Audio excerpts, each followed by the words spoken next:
नमस्कार मंडळी, मी नारायण सुभाष थोरे. डॉक्टर कृष्णचंद्रा साहेब यांच्या मी डिकम्पोजर 3 महिन्यापासून वापरत आहे. त्याचा खूप चांगला रिझल्ट आहे. हे सर्व शेतकऱ्यांनी वापरायला पाहिजे अशी मी विनंती करतो. आपण हे कसे तयार केले याची मी थोडक्यात माहिती देतो. हे आहे OWDC. याला 100 लिटर पाणी घेतलेलं आहे आणि 1 किलो गूळ. हे 7 दिवस सकाळ संध्याकाळ हलवायचं आहे. 7 दिवसानंतर तयार होते. हे दुसरं आहे NWDC कवच. याला पण 100 लिटर पाणी घेतलेलं आहे आणि 100 लिटर पाण्यामध्ये 1 किलो गूळ टाकलेला आहे. याला पण सकाळ संध्याकाळ हलवायचं आहे. पण हे 20 दिवसात तयार होत आहे. याला थोडा वेळ लागतो. तिसरं आहे NPK DKC. याला सुद्धा आपण 100 लिटर पाणी घेतलेलं आहे आणि 1 किलो गूळ घेतलेला आहे.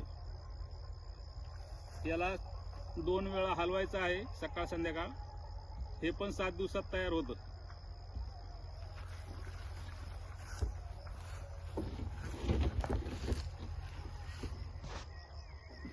हे आहे इको फंगी बी.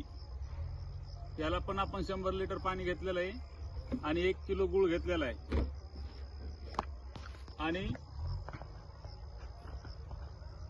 याला 1 किलो गूळ घेऊन याला पण आपल्याला सकाळ संध्याकाळ हलवायचं आहे. हे 7 दिवसात तयार होत आहे. हे आहे ट्रायकोडर्मा. याला पण आपण 100 लिटर. हे आहे इको फंगी बी धमा.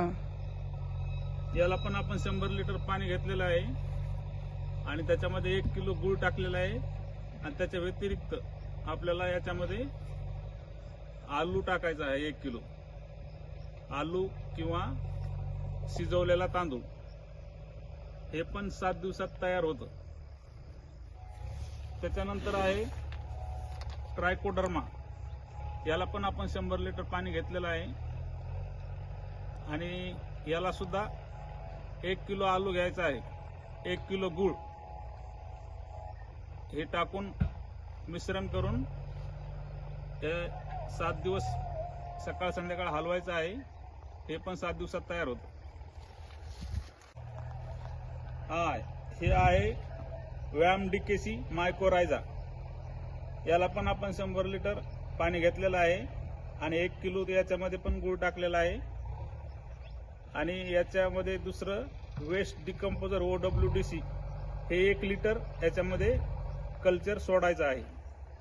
याला सुद्धा 7 दिवस सकाळ संध्याकाळ हलवायचं आहे आणि हे 20 दिवसात तयार होतं. तर याची माहिती अशी आहे. हे सगळं वेगवेगळ्या प्रकारे तयार होतात. काहीला 7 दिवस लागते, काहीला 20 दिवस लागते. पण यांचे रिझल्ट जे आहेत खूप छान आहेत.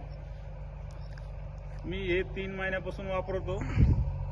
मी फवारणी आणि ड्रीपमधून सुद्धा सोडलेला आहे. मला खूप चांगला रिझल्ट या निविष्ठाचा मिळालेला आहे.